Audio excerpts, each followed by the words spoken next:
If psychology and pop culture had a baby, they'd call it Shrink Tank. A new paper reveals more intelligent people are quicker to learn and unlearn. 90% chance that there's some weird animal out there. Yeah. Stern's been doing this forever, and far more extreme. From Nashville and Charlotte, this is the Shrink Tank Podcast.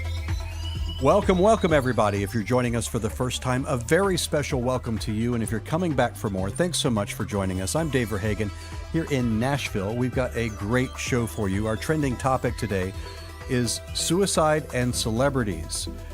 And we're going to go to Charlotte, where our panel has shrunk to one measly... They're in the shrunk tank. They're in the shrunk tank. And I emphasize the word measly person.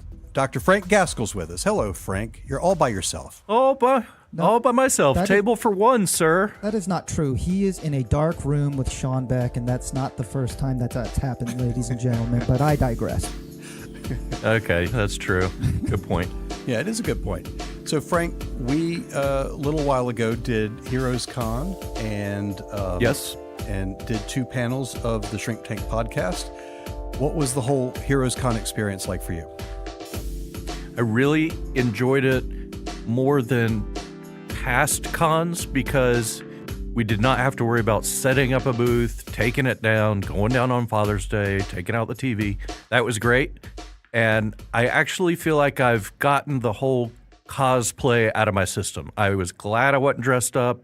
It was just fun to wander around. It was good to hang out with you. So I really enjoyed this year.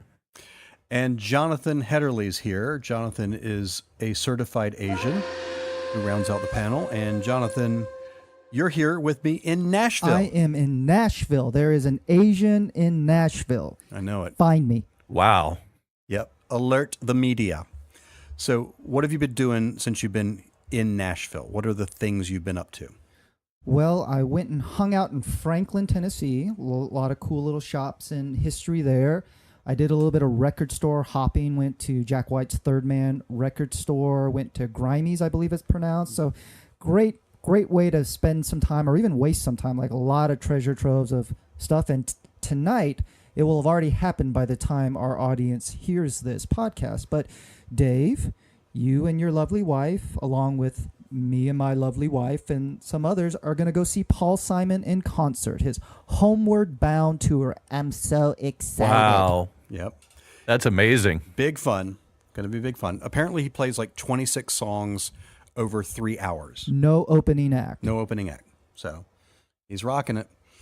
Well, Jonathan, you troll the internet each week and you find some fascinating story for us of the intersection of psychology and pop culture in our first segment that we call Being Human. So a recent article on Vox actually highlighted the Stanford prison experiment and some other historical psychology research. And the Stanford prison experiment is one of the most famous and compelling studies. It took paid participants and assigned them to be inmates or guards in a mock prison at Stanford University. And as soon as the experiment began, the guards began mistreating the prisoners, implying that evil is brought out by circumstance. And this experiment has been included in many psychology textbooks. It's subject of movies, documentaries, books. But the question is, were its findings wrong? So a new expose published by Medium based on previously unpublished recordings of Philip Zimbardo, the Stanford psychologist who ran the study, and interviews with the participants offer convincing evidence that the guards in the experiment were coached to be cruel. And it also shows that the experiment's most memorable moment of a prisoner descending into a screaming fit proclaiming, "I'm burning up inside," was actually the result of the prisoner acting. Now, many classic experiments in psychology have lately turned out to be either wrong, fraudulent, or outdated. Recent reviews of the infamous cave robber experiment in the 50s, or the milligram electroshock test, or even the marshmallow test have come under recent scrutiny, and whether or not they can be replicated. So, Frank, as our resident person that probably belongs in prison, what do you make of all of these findings, and help us understand this recent wave of criticism of old psychology research?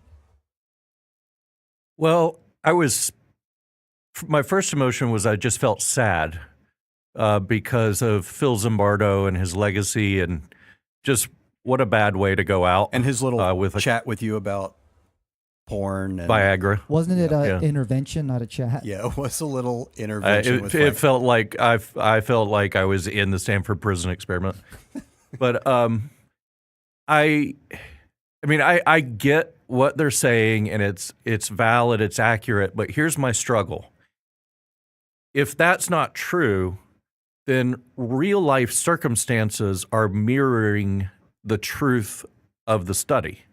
If you look at Abu Ghraib, if you look at, that's the prison where everything went crazy. If you look at circumstances where absolute power corrupts absolutely, then it's okay, but it just still feels truth to it, even if there was coaching. So I wrestle with that. So I don't know. It was a hard thing to read, and it's a little hard to believe just on real life experience. Do we know if Zimbardo has reacted to this or has gone on record with a comment about it? Anybody know? I haven't read anything. I have not. I've followed him on Twitter, and nothing's happened, so I don't know. It'd be interesting. It does feel like these classic studies are being looked at again. Some of them are not holding up. They're getting different findings, or they're finding flaws in them. And so that's super fascinating to me on a lot of levels. But one of the levels is that we've got an era in our country right now where science in general is coming under attack, and what constitutes truth and what's fake versus real. And so it's certainly interesting that during that time that these studies are coming under intense scrutiny, being put under the microscope again. And it does make a point, and I know I've gone on record, said this, I'm sort of pathologically moderate. I don't tend to be overly conservative or overly liberal. I tend to be somewhere in the middle. But I think if there are studies, and I'm not talking about this one in particular, where the criticism in psychology has been that there's a political bias to the framing of the studies, then this is the time when the wake-up calls out there is like, if you want to have science that's going to hold up, get rid of your bias, or at least try your best to kind of have it, it rooted out, because it's gonna get exposed. Frank? There's another thing I want to add to it that I'm wrestling with in my professional life, is how we're taking our current values and placing those values on people in history. So everybody's freaking out about Hans Asperger being involved with Nazis, and really about eugenics. Okay, well, we're going to slam him for that, and I get it, but we should also slam that entire period of the 30s, because the museums in New York were rebranded as eugenics conferences, where they were discussing the merits of putting certain people down, or like euthanizing them or sterilizing them. And so to say, well, Dr. Asperger's was evil because of this, okay, but so were thousands and thousands and thousands of researchers and scientists and politicians. So, I mean, it's hard to put the lens of our current world on past generations. It doesn't seem fair to judge them. Yeah, and the very thing that all of this critical analysis is drawing attention to is actually why I'm fascinated in psychology to begin with. Why humans are the way we are, what drives our behaviors and our emotions. And to think that one study or some research in one period of time is going to encapsulate the entire human experience, given different cultural landscapes and what's going on, to me, it reinforces the need to keep studying humans. So why other people may have a very rigid black and white that study now has been disproven, for me it's really it extends the conversation of what limitations it may have had, or what we know is different about the human condition as it continues to evolve and respond to society at large. So I don't see this as like a slight on psychology. I think it to me, it's why we need to continue to have psychology and try to understand humanity. Well, there's two different things going on too. In this study, the question is flaws in the study methodological problems in the study, maybe a little bit of deception that wasn't previously reported. And then there's the other side of it, which is some of the studies, like, for example, the revised marshmallow study, which is about kids and their ability to delay gratification. Part of what I wonder about are the findings in that just a reflection of where we have grown and how people may be different? I don't know the answer to that, but just because something was true in one era and not true in another era or vice versa doesn't mean it wasn't true then. It might mean that the culture has changed, the way people think changes, the way that that people make decisions has evolved, all that kind of stuff. So it is fascinating. And I think it'll be interesting because clearly what's happening is this Stanford prison experiment, Milgram's study, the marshmallow study, they're all being looked at again. And of course, it is a reputation maker for a researcher now to not confirm it, but to really come at it and challenge it. So it'll be very fascinating to see. Well, let's shift gears and talk about our trending topic. Before that, though, if you've got questions or comments about what we're talking about with psychology research, we'd love to hear from you. You can write us at feedback@shrinktank.com. Send us your email and we will react to it. So our second segment is our trending topic. It's suicide and celebrities. And as everyone knows, we've had two very high-profile suicides in the last month or so, Anthony Bourdain and Kate Spade. And just curious, Frank, were you a fan of either one? Did you follow the careers of either one of them? Well, I like Kate Spade because I really like her purses. Oh, boy. And actually, Kate Spade changed fashion in that purse was like what every teen, like, I have to have my Kate Spade bag. And I thought that's pretty amazing to change that culture, that sort of, I don't know, apparel that's so saturated with designers. So that's one thing. Second thing is the Anthony Bourdain was devastating to me. As I religiously watched his show, I thought he was fascinating how he studied human behavior and described it. You felt as if you were there. I hate travel, but he made me actually want to go to some of those places. And it was a loss for me, a big loss. Jonathan, any connection with either of these two? I honestly didn't know Kate Spade until the news broke. But very sad. And I mean, I appreciate the number of fans and supporters that came out and talked about how big of a loss it was for them. Anthony Bourdain, I really loved. I loved his shows, Parts Unknown. I'd love to hear him get interviewed and just clips. I especially liked how he drew that food really represented culture and history, and that it was more than just ingredients, that oftentimes it was this timeless stamp about a certain region and time, but how it often was passed down like a legacy or family traditions. And so it helped me understand why some people are very innovative with their cooking and why other people are pure traditionalists and they don't want to mess with a recipe that's been handed down hundreds and hundreds of years. And I just loved watching and what he did with his shows. I thought that was a big loss. So, Frank, this is a wide open question. Go wherever you want to with it. But what do you think this does, not just these two in particular, but anytime we have a beloved suicide or a beloved celebrity who commits suicide? Anthony Bourdain is someone that, man, the reaction to his loss was enormous from all sectors. Mm-hmm.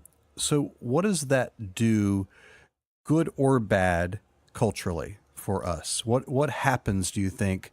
Does it open up the conversation more? Does it make the risk higher? What do you think is going on there?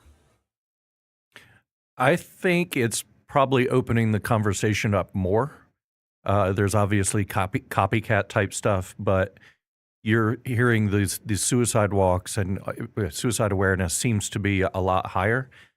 But I listened to an interview with the Smashing Pumpkins, and Billy Corgan was talking about 3 different close calls he made. and he actually looked at a checklist of 10 signs that you're thinking you might kill yourself, and he had all like 8 out of 10. And the way he has repaired his relationship with the band and going into therapy and describing self-awareness, the role therapy can play in people's lives, it adds validity to it. It makes it more popular, I think. And hopefully people will be more open to discussing this. But I also, the thing that I wonder about is how much social media is adding tremendous pressure to these people, and that they have this public persona that they put out there of themselves that doesn't often match up what's private. Jonathan, what's your big picture take on this? Well, the big picture for me is that there is a greater awareness of suicide in our general population. Most people aren't aware. It's really unfortunate because I think the media gets soaked up with, I think, well-intentioned focus on technology, social media, school shootings, the rise of anxiety and depression. But most people didn't know until these recent deaths of Anthony Bourdain and Kate Spade that suicide rates are on the rise for every demographic in the American population up to age 75. Every demographic up to age 75. This isn't just a 1 or 2 year phenomenon. They're studying trends for the last 10 or 15 years, and we're seeing a rise of that. Now, I would argue or surmise that maybe technology, social media, some of those may have a larger correlation, a relationship between younger people. But when you think about Kate Spade, we think about Anthony Bourdain, it was known or it's been made public of struggles of depression and mental health that they have had long before social media was an everyday outlet for older people. So there's something going on in our culture. There's something going on in our mental health that every demographic of our population sees ending their life by suicide as either more common or more acceptable. And I would also add, as a psychologist for 20 plus years,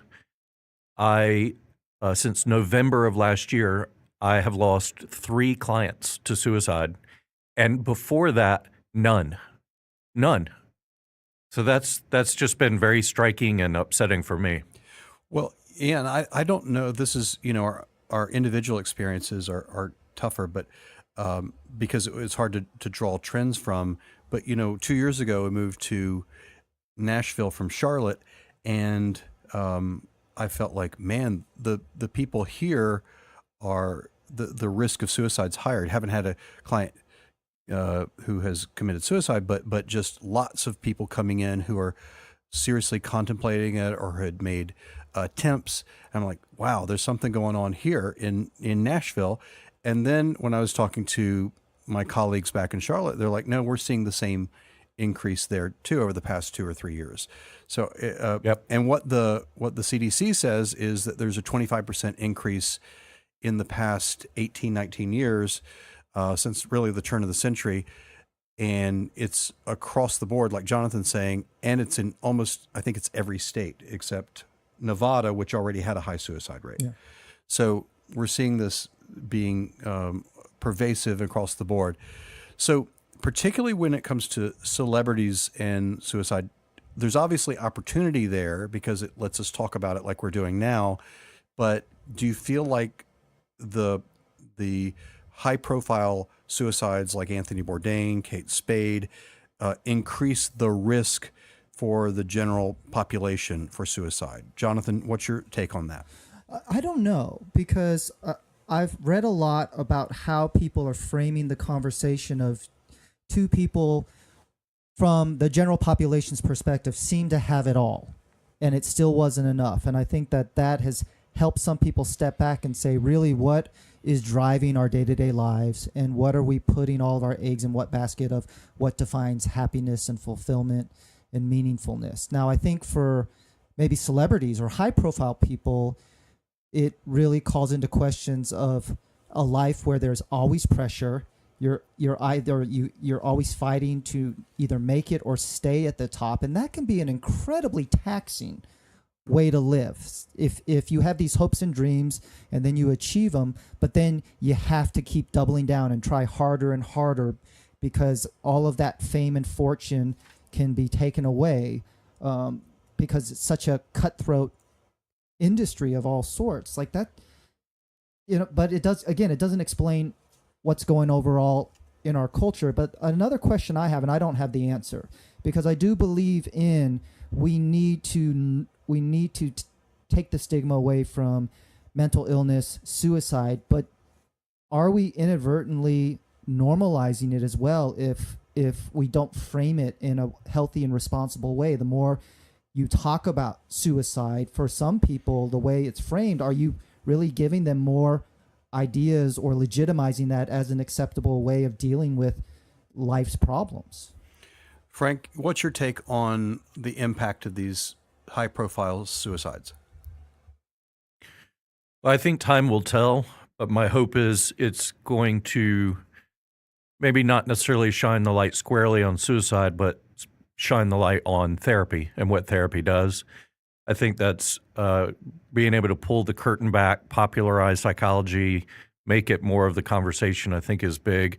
And you guys always roll your eyes at me when I say this, but I wrote an article about Howard Stern and therapy, and that man is not the same human being he was pre-post therapy. He's absolutely a very different and healed human who, prior to that, he's still OCD, but he couldn't form attachments, he couldn't have relationships, and now he does. And I want to see. I guess I want to see more celebrities talk about their experience with therapy and how it has impacted them. Right. That's a good point. Not just saying, I've been depressed, I've struggled with depression, I have an anxiety disorder. Like it feels like phase one is the acknowledging that they've had the struggle. And so we're talking about breaking the stigma by people acknowledging that, Pete Davidson saying I have borderline personality disorder, or someone else saying I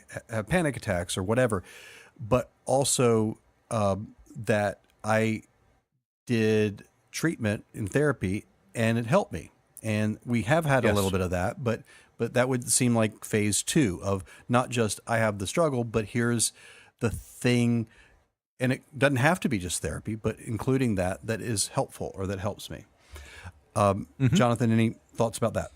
Yeah, no, I totally agree. And I also would champion more celebrities talking about how it helps, but that life is a struggle. And so to not create this unrealistic expectation that with mental illness, hardship, or trauma, that therapy is this magical pill that's going to just lead to an easy, carefree, happy life, that a meaningful and happy life for everybody, whether they struggle with suicidal thoughts or not, whether they have depression or anxiety.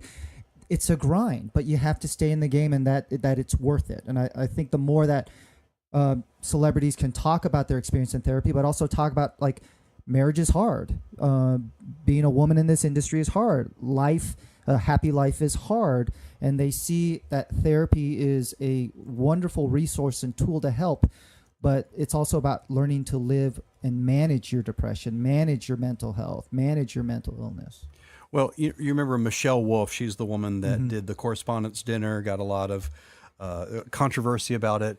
And she was basically, in response to these suicides, said, we've got to stop pretending that we're happy all the time. And her quote was, even our poo emoji is smiling. Like everything's got to be happy. I imagine that for a celebrity, there's tremendous pressure to kind of posture and put a public face out there that is happy. You think about, I've seen this happen many, many times. There's someone that is going through a divorce or that is having significant family problems. So that it's out there, and then their movie drops and they have to do the press tour, and they're on Jimmy Kimmel or Jimmy Fallon and they're yucking it up, and you're like, they just have the ability to compartmentalize, turn it on, but the wear and tear of that's just got to be awful. Yeah, when do you have a chance just to let your guard down and either be yourself or vocalize what you're really going through and how you're really feeling? I feel like a lot of these celebrities have a very narrow window of opportunity to do that. And it feels to me like they've got way more pressure to posture and to put themselves out, because I think regular people do too, just at work and in their daily lives and their relationships, to look like they're doing okay and look like they're happy.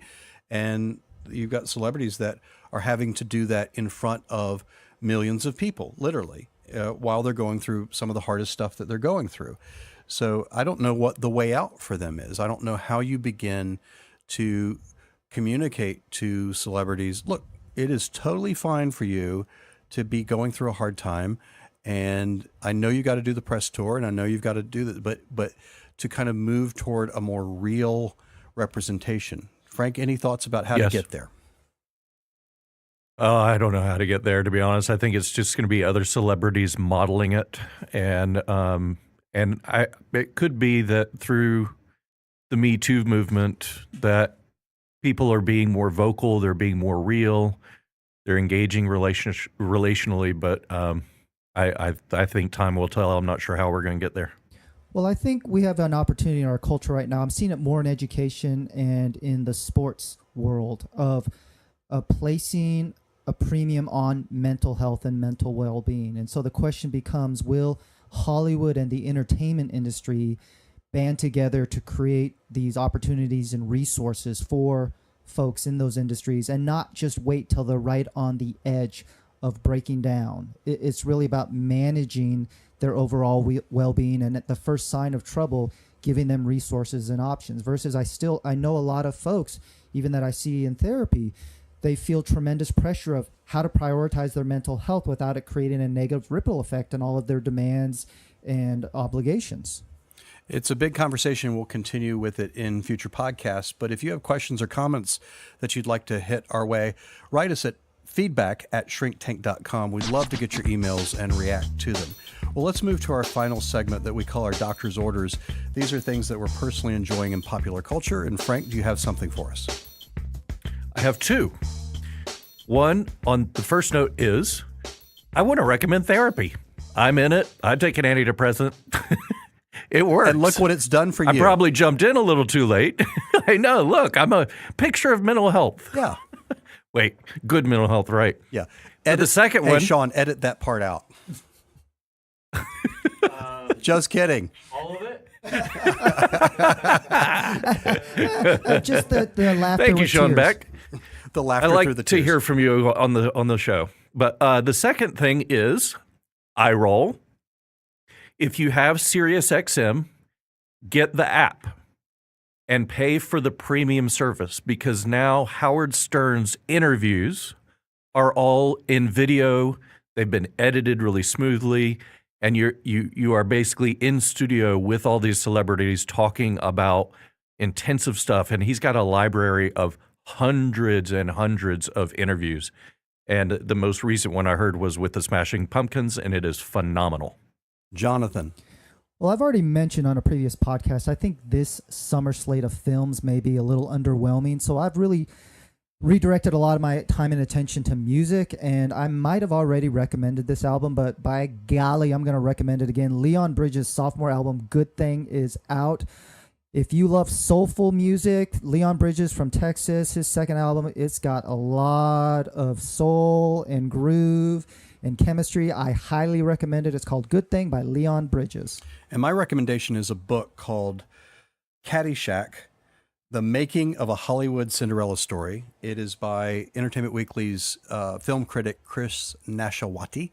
And I am not all the way through it, but I love it. I've been reading it on my trips, and it's super fun. It talks about how the film bombed initially, had critical derision. People hated it and didn't do well at the box office, and how it's become not only a cult classic, but also people have looked at it again and why. But the whole story behind it, all the process of writing, acting, producing that went into it, it's definitely worth picking it up. It's Caddyshack, The Making of a Hollywood Cinderella Story. All right, that's going to do it for this edition of the Shrink Tank Podcast. You can check out shrinktank.com for great articles and videos, and also find links to our doctor's orders products on shrinktank.com. You can follow us on Twitter at shrink_tank and like us on Facebook. And for questions or comments, drop us a note. Our email is feedback@shrinktank.com. Our producer and theme music composer is Sean Beck, and our associate producer and social media guru is Mariel Butler. For Jonathan Hedderly, Frank Gaskell there in Charlotte by his lonesome, I'm Dave Verhagen, right here in Nashville with my buddy Jonathan Hedderly. Woo-hoo! Tell all your friends about us and make it a great week.